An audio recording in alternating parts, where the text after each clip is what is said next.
Alright, hello, what's up mga Lodi? Nandito na naman ako. May rides tayo ngayon mga Lods. Sana all. Actually, inaya ako ng mga tropa. Marilaki daw. Tapos, bigla naman nag-cancel. So, sayang naman yung reserve na oras at araw ko, no?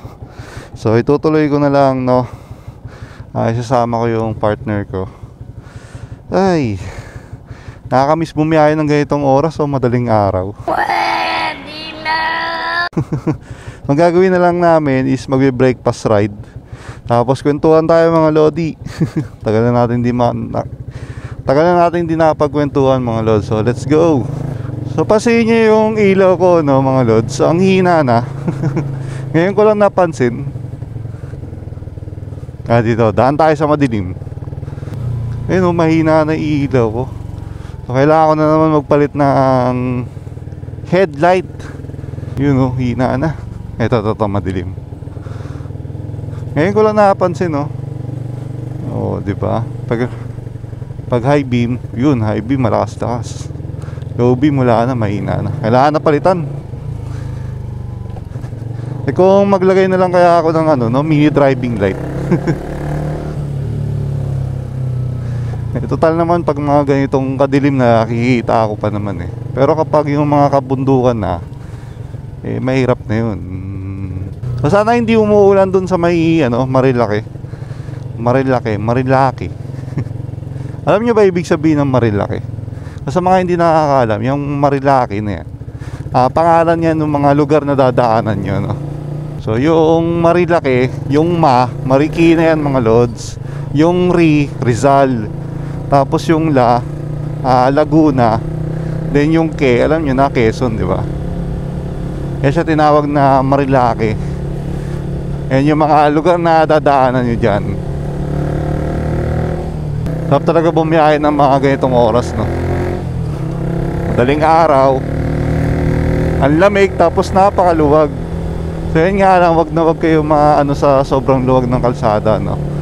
Kasi minsan kapag maluwag yung kalsada, natitempt tayo na magpatakbo ng mabilis. So ingat kayo kasi madilim, tapos hindi natin makita masyado yung mga butas-butas sa kalsada. 3 hours later. Can you move it along? I'm all out of time cards. Alright mga Lodi, nandito na tayo sa Tanay. At Palaguna na tayo mga Lods. Ayan, grabe na yung lamig dito. Ay, kung makikita nyo yung bundok-bundok dun, grabe yung fog. Diretso na tayo guys sa Arco ng Infanta, no? Ang dami nating kasabay, mga grupo. Ayan, nasa unahan, naman na overtaken. Ganda ang lugar, diba?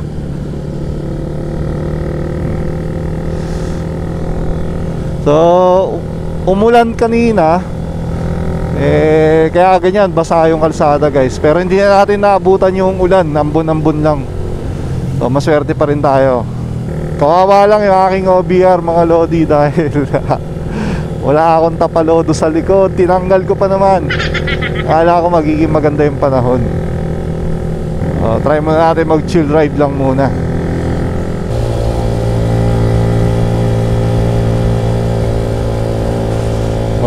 Daming tambay, di ba?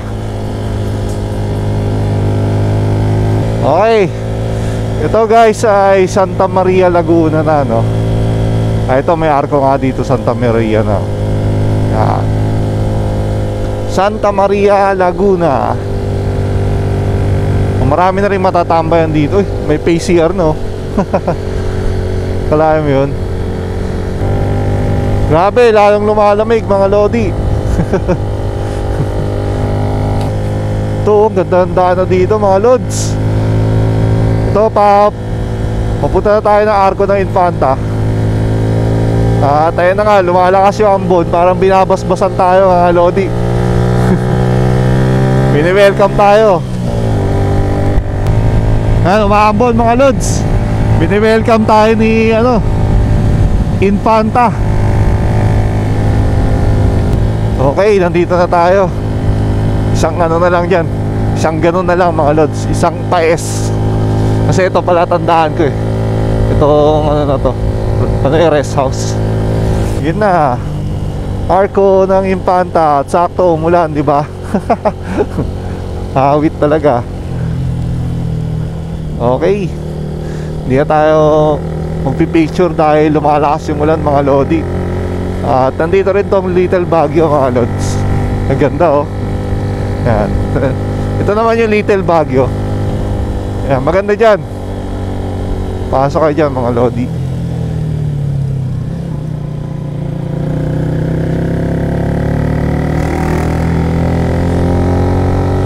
Yan. Oh, didiretso na tayo dun. At grabe naman. Lumalakas yung ambon, makakapal din yung fog. Sarap lakas maka Baguio feels dito, ha, lodi. Grabe, sobrang lamig.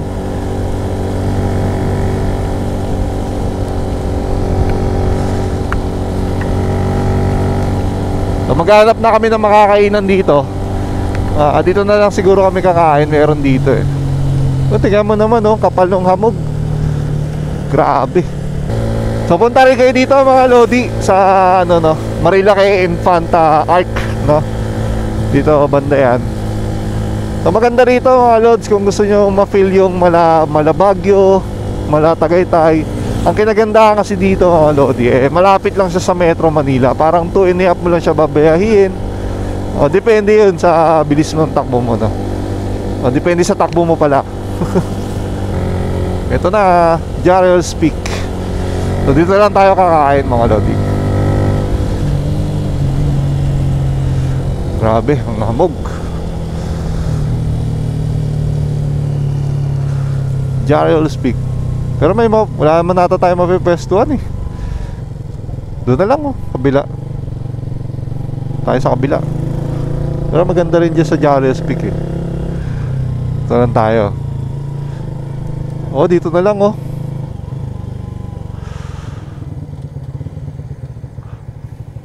Sige, baba ka muna. Go.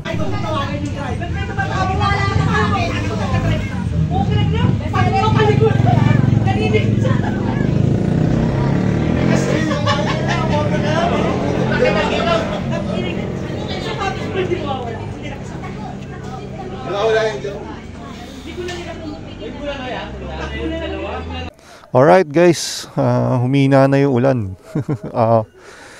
Wala na pala, hindi pala humina. Buti na lang. So breakfast ride lang naman to. So pababa na kami. Ayun yung Jarrell's, oh. Doon sana kami kakain kaso puno. Pero masarap naman dito sa Jams.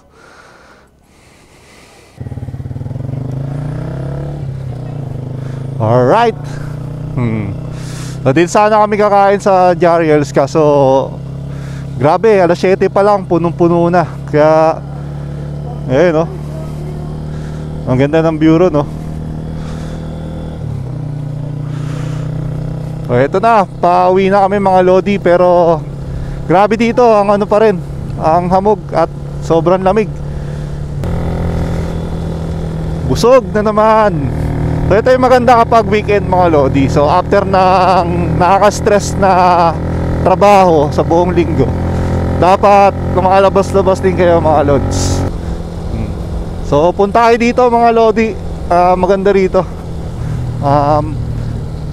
Suggest ko lang, no, punta kayo mga dapat alas 6 pa lang, nasa na kayo, bandang entrance na ng Marilaki Highway, no? Para pagpunta nyo rito sa Infanta Arc, nasa na kayo, di ba? Nandito na mga 7:30 pa lang. So dito ang daming yan, ang daming nagpipicture dyan sa Infanta Arc. Pipicture pa ba tayo? Hindi na kasi napakarami na naming pics dito. Nakarating na rin kami dito, mas makapal pa yung fog. Yung tipong pag wala kasing ambon, guys, mas kumakapal kasi yung yan.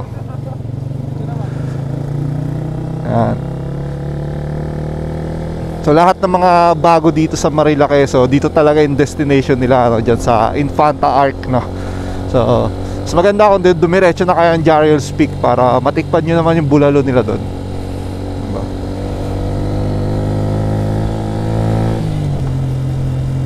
So yun lang, mga lods, yun lang ang natin ngayon, adventure natin ngayon, breakfast ride dito sa Infanta, Quezon. Mga Lods, salamat sa patuloy na suporta mga Lodi. Salamat sa panonood lagi sa mga video ko dyan. Ayun lang, maraming salamat mga Lods. Ride safe always. Bye bye and peace out.